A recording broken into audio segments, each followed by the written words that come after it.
voto, vereador Edson da Rosa. Senhor presidente, nobres pares, eu nem ia falar, mas já que o pessoal resolveu estender a sessão,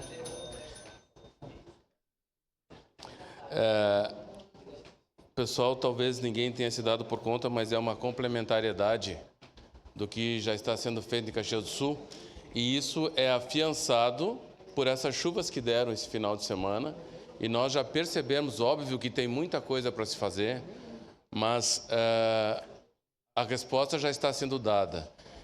E essa autorização que nós fizemos aqui ao SAMAI para repassar valores ao município tem algumas demandas históricas. E eu posso falar, o vereador Cláudio Libardi já falou lá da sequência da Rua da Minha Casa, que, na verdade, para quem não sabe, é a continuidade da Avenida França, que vai escoar lá em cima na UX. E isso tem uma demanda histórica e, juntamente com o Antônio Brolho, que já tem uma galeria, e isso é de fundamental importância para nós, assim como a vereadora Daiane Mello, ali na Antônio Zanini. E tem uma rua aqui perto, que nós também estamos brigando por ela há muito tempo, que é a Isidoro Moreto, ali atrás da Unimed, para quem não sabe.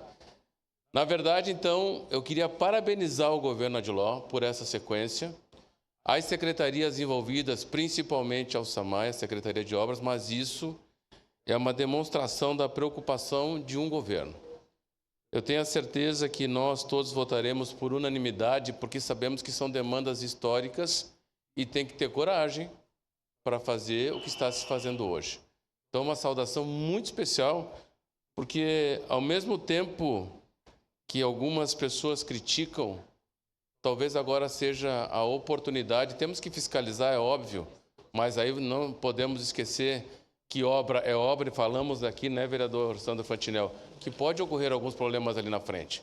Mas o que nós temos que fazer agora também é, nesse investimento, ter um pouquinho de paciência.